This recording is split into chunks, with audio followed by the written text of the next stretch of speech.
Hi hello everyone welcome back to Deethu's kitchen. ಇವತ್ತಿನ ವಿಡಿಯೋದಲ್ಲಿ ನಾನು ನಿಮಗೆ ಫ್ರೈಡ್ ರೈಸ್ ತುಂಬ ಕಡಿಮೆ ಟೈಮಲ್ಲಿ ತುಂಬ ರುಚಿಯಾಗಿ ಹೇಗೆ ಮಾಡೋದು ಅಂತ ಹೇಳ್ಕೊಡ್ತೀನಿ. ಆ್ಯಕ್ಚುಲಿ ಈ ವಿಡಿಯೋ ಬಂದು ನಾನು 1 ಇಯರ್ ಬ್ಯಾಕ್ ಅಪ್ಲೋಡ್ ಮಾಡಿದ್ದೆ. 9 ಮಿನಿಟ್ಸ್ ಈ ಲಾಂಗ್ ವಿಡಿಯೋ ಅಂತ ಹೇಳಿ ಕಮೆಂಟ್ ಹಾಕಿದ್ರು.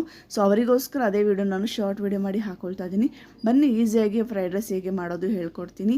ಮೊದಲಿಗೆ ಬಾಣಲಿಗೆ 2-3 ಟೇಬಲ್ ಸ್ಪೂನ್ ಅಷ್ಟು ಎಣ್ಣೆಯನ್ನು ಹಾಕ್ಕೊಳ್ತಾ ಇದ್ದೀನಿ. ಇದಕ್ಕೆ 2 ಈರುಳ್ಳಿನ ಉದ್ದಕ್ಕೆ ಕಟ್ ಮಾಡಿ ಹಾಕ್ಕೊಳ್ತಾ ಇದ್ದೀನಿ. ಈರುಳ್ಳಿ ಸ್ವಲ್ಪ ಕಲರ್ ಚೇಂಜ್ ಆಗೋ ತನಕ ಫ್ರೈ ಮಾಡಿಕೊಂಡು ಇದಕ್ಕೆ ನಾನು 3-4 ಹಸಿಮೆಣಸಿನ್ಕಾಯಿನ ಕೂಡ ಹಾಕ್ಕೊಳ್ತಾ ಇದ್ದೀನಿ. ಇದು 2 ಸ್ವಲ್ಪ ಕಲರ್ ಚೇಂಜ್ ಆಗೋ ತನಕ ಫ್ರೈ ಮಾಡಿಕೊಂಡು ನೆಕ್ಸ್ಟ್ ನಾವು ಮನೆಯಲ್ಲೇ ಮಾಡಿ ಇಟ್ಕೊಂಡಂತಹ 1 ಟೇಬಲ್ ಸ್ಪೂನಷ್ಟು ಶುಂಠಿ ಬೆಳ್ಳುಳ್ಳಿ ಪೇಸ್ಟನ್ನು ಕೂಡ ಹಾಕ್ಕೊಳ್ತಾ ಇದ್ದೀನಿ.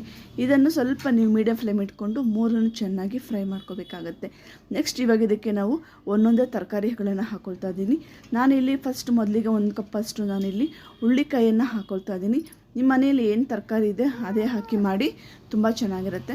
ನೆಕ್ಸ್ಟ್ 1 ಕಪ್ಪಷ್ಟು ಕ್ಯಾರೆಟನ್ನು ಹಾಕ್ಕೊಳ್ತಾ ಇದ್ದೀನಿ. ಇವೆರಡು ಸ್ವಲ್ಪ ಚೆನ್ನಾಗಿ ಫ್ರೈ ಆಗೋ ತನಕ ಹುರ್ಕೊಳ್ಳಿ. ಇದಕ್ಕೆ ನೆಕ್ಸ್ಟ್ 1 ಕಪ್ಪಷ್ಟು ಕ್ಯಾಪ್ಸಿಕಮನ್ನು ಕೂಡ ಹಾಕ್ಕೊಳ್ತಾ ಇದ್ದೀನಿ. ಕ್ಯಾಪ್ಸಿಕಮ್ ಮತ್ತು ಕ್ಯಾಬೇಜನ್ನು ಆದಷ್ಟು ಲಾಸ್ಟಲ್ಲಿ ಹಾಕಿ, ಅವೆರಡು ಯಾಕಂದರೆ ಬೇಗ ಫ್ರೈ ಆಗುತ್ತೆ. ನೆಕ್ಸ್ಟ್ ನಾನು ಇದಕ್ಕೆ 1 ಕಪ್ಪಷ್ಟು ಕ್ಯಾಬೇಜನ್ನು ಕೂಡ ಹಾಕ್ಕೊಳ್ತಾ ಇದ್ದೀನಿ.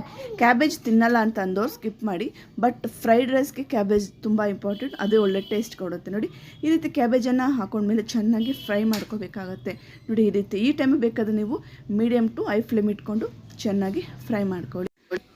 1-2 ನಿಮಿಷಗಳ ಕಾಲ ಈ ರೀತಿ ಚೆನ್ನಾಗಿ ಫ್ರೈ ಮಾಡ್ಕೊಂಡ್ಮೇಲೆ ನಿಮಗೆ ಗೊತ್ತಾಗುತ್ತೆ ವೆಜಿಟೇಬಲ್ಸ್ ಎಲ್ಲ ಪರ್ಫೆಕ್ಟಾಗಿ ಫ್ರೈ ಆಗಿದೆ ಅಂತೇಳಿ. ನೆಕ್ಸ್ಟ್ ಇವಾಗ ಇದಕ್ಕೆ ನಾನು ರುಚಿಗೆ ತಕ್ಕಷ್ಟು ಉಪ್ಪನ್ನು ಹಾಕ್ಕೊಳ್ತಾ ಇದ್ದೀನಿ. ಉಪ್ಪು ಸ್ವಲ್ಪ ನೋಡಿಕೊಂಡು ಹಾಕ್ಕೊಳ್ಳಿ, ಯಾಕಂದರೆ ನಾವು ರೈಸ್ಗೂ ಕೂಡ ಉಪ್ಪನ್ನು ಹಾಕಿ ಬೇಯಿಸಿ ಇಟ್ಕೊಂಡಿರ್ತೀವಿ.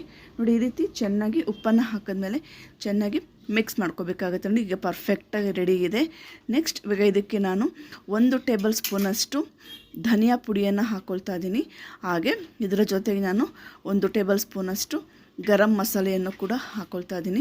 ತುಂಬಾ ಟೇಸ್ಟಿಯಾಗಿರುತ್ತೆ. ನೀವು ಹೊರಗಡೆ ಹೋಗಿ ತಿನ್ನೋ ಬದಲು ಈ ರೀತಿ ಮನೆಯಲ್ಲೇ ಮಾಡ್ಕೊಂಡು ತಿನ್ನಿ, ಆರೋಗ್ಯವಾಗಿರುತ್ತೆ, ಹೆಲ್ದಿಯಾಗಿರುತ್ತೆ. ಅಷ್ಟೇ ಅಲ್ಲ, ಇಲ್ಲಿ ನಾವು ಯಾವುದೇ ರೀತಿಯ ಸಾಸನ್ನು ಕೂಡ ನಾವೇನು ಹಾಕ್ತಾಯಿಲ್ಲ, ನ್ಯಾಚುರಲಾಗಿ ತುಂಬಾ ಟೇಸ್ಟಿಯಾಗಿರುತ್ತೆ. ಅಷ್ಟೇ ಅಲ್ಲ, ಹೈ ಪ್ರೋಟೀನ್ ವಿತ್ ಹೆಲ್ದಿಯಾಗಿರುತ್ತೆ. ನೋಡಿ ಈ ರೀತಿ ಚೆನ್ನಾಗಿ ಮಿಕ್ಸ್ ಮಾಡ್ಕೊಂಡ್ಮೇಲೆ ನಾನಿಲ್ಲಿ 1 ಕಪ್ಪಷ್ಟು ಬಾಸುಮತಿ ರೈಸ್ ಅನ್ನ ಮಾಡಿ ರೆಡಿ ಮಾಡಿ ಇಟ್ಕೊಂಡಿದ್ದೀನಿ. ಇದು ಕೂಡ ಉಪ್ಪು ಹಾಕಿ ನಾವು ಬೇಯಿಸೋದ್ರಿಂದ ಸ್ವಲ್ಪ ನೋಡಿಕೊಂಡು ಹಾಕ್ಕೊಳ್ಳಿ. ಈ ರೀತಿ ಅನ್ನವನ್ನು ಹಾಕ್ಕೊಂಡು ಚೆನ್ನಾಗಿ ಮಿಕ್ಸ್ ಮಾಡ್ಕೋಬೇಕಾಗತ್ತೆ. ನೋಡಿ ಈ ರೀತಿ ನೀಟಾಗಿ ಚೆನ್ನಾಗಿ ಮಿಕ್ಸ್ ಮಾಡ್ಕೊಳ್ಳಿ. ನಾವು ಈ ರೀತಿ ಫ್ರೈಡ್ ರೈಸ್ ನೂಡಲ್ಸ್ ಮಾಡಬೇಕಾದ್ರೆ ನಾವು ಬಳಸುವಂಥ ಪಾತ್ರೆಗಳು ತುಂಬ ಗಟ್ಟಿ ಇರಬೇಕು, ಇದರಿಂದ ತಳ ಹಿಡಿಯೋದು ಅದೆಲ್ಲ ಏನೂ ಆಗೋದಿಲ್ಲ. ನೋಡಿ ಈ ರೀತಿ ಚೆನ್ನಾಗಿ ಮಿಕ್ಸ್ ಮಾಡ್ಕೋಬೇಕಾಗತ್ತೆ. ನೋಡೋದಕ್ಕೂ ಕಲರ್ಫುಲ್ ಆಗಿರುತ್ತೆ, ತಿನ್ನೋದಕ್ಕೂ ತುಂಬಾ ಟೇಸ್ಟಿಯಾಗಿರುತ್ತೆ. ಇವಾಗ ಇದನ್ನು ಚೆನ್ನಾಗಿ ಮಿಕ್ಸ್ ಮಾಡ್ಕೋಬೇಕಾಗತ್ತೆ. ನೋಡಿ ಅನ್ನ ಮತ್ತು ನಾವು ಬೇಯಿಸಿದಂತಹ ಫ್ರೈ ಮಾಡಿದಂಥ ತರಕಾರಿ 2 ಚೆನ್ನಾಗಿ ಮಿಕ್ಸ್ ಆಗಬೇಕು. ನೆಕ್ಸ್ಟ್ ಇವಾಗ ಇದಕ್ಕೆ ನಾನು 1 ಟೇಬಲ್ ಸ್ಪೂನಷ್ಟು ಮೆಣಸಿನ ಪುಡಿಯನ್ನು ಹಾಕ್ಕೊಳ್ತಾ ಇದ್ದೀನಿ. ಮನೆಯಲ್ಲೇ ಮಾಡಿದಂತಹ ಮೆಣಸಿನ ಪುಡಿ ಸ್ವಲ್ಪ ಖಾರ ಇರುತ್ತೆ, ನೋಡಿಕೊಂಡು ನೀವು ಹಾಕ್ಕೊಳ್ಳಿ. ಹೊರಗಡೆಯಿಂದ ಹಾಕೋತೀರಾ ಅಂತ ಅಂದರೆ ನೀವು ಪೆಪ್ಪರ್ ಪೌಡರ್ 2 ಸ್ಪೂನಷ್ಟು ಹಾಕ್ಕೊಳ್ಳಿ. ನಿಮ್ಗೆ ಇನ್ನೂ ಸ್ವಲ್ಪ ಸ್ಪೈಸಿ ಬೇಕು ಅಂದರೆ ಇದಕ್ಕೆ ನೀವು ಚಿಲ್ಲಿ ಪೌಡರನ್ನು ಕೂಡ ನೀವು ಹಾಕ್ಕೊಳ್ಬೋದು. ಈ ರೀತಿ ಮೆಣಸು ಪುಡಿಯನ್ನು ಹಾಕ್ಕೊಂಡು ಚೆನ್ನಾಗಿ ಮಿಕ್ಸ್ ಮಾಡಿಕೊಂಡು ಲಾಸ್ಟಲ್ಲಿ ಸ್ವಲ್ಪ ಕೊತ್ತಂಬರಿ ಸೊಪ್ಪು ಹಾಕ್ಕೊಂಡ್ರೆ ರುಚಿಕರವಾದಂತಹ ಫ್ರೈಡ್ ರೈಸ್ ರೆಡಿಯಾಗಿದೆ. ನೋಡಿ ಹೊರಗಡೆ ಹೋಗಿ ತಿನ್ನುವಂಥ ಟೇಸ್ಟ್ ಮನೆಯಲ್ಲೇ ಮಾಡ್ಕೊಂಡು ತಿನ್ಬೋದು. ಖಂಡಿತವಾಗ್ಲೂ ಈ ರೆಸಿಪಿ ನಿಮಗೆ ಇಷ್ಟ ಆಗಿದೆ ಅಂತ ಅಂದ್ಕೊಂಡಿದ್ದೀನಿ. ನೀವೆಲ್ಲ ಹೇಳ್ತಿದ್ರಿ ಲಾಸ್ಟ್ ಟೈಮ್ ಹಾಕಿದಂಥ ವೀಡಿಯೋ ತುಂಬ ಲಾಂಗ್ ಇದೆ, ತುಂಬ ಮಾತಾಡ್ತೀರಾ ಅಂಥೇಳಿ. ಅದಕ್ಕೋಸ್ಕರ ನಾನು ಅದೇ ವೀಡಿಯೋನ ನಿಮಗೆ ಈ ರೀತಿ ಶಾರ್ಟಾಗಿ ಸಿಂಪಲಾಗಿ ಹೇಳ್ಕೊಟ್ಟಿದ್ದೀನಿ. ಈ ವಿಡಿಯೋ ನಿಮಗೆ ತುಂಬ ಹೆಲ್ಪ್ಫುಲ್ ಆಗಿದೆ ಅಂತ ಅಂದ್ಕೊಂಡಿದ್ದೀನಿ. ಹೆಲ್ಪ್ಫುಲ್ ಆಗಿದ್ದರೆ ಈಗಲೇ ಲೈಕ್ ಮಾಡಿ, ಶೇರ್ ಮಾಡಿ, ಕಮೆಂಟ್ ಮಾಡಿ. ಇದೇ ಥರ ಹೆಚ್ಚಿನ ವೀಡಿಯೋಸ್ ಬೇಕು ಅಂದರೆ ನೀವು ನನ್ನ ಚಾನಲ್ನ ಸಬ್ಸ್ಕ್ರೈಬ್ ಮಾಡಿ.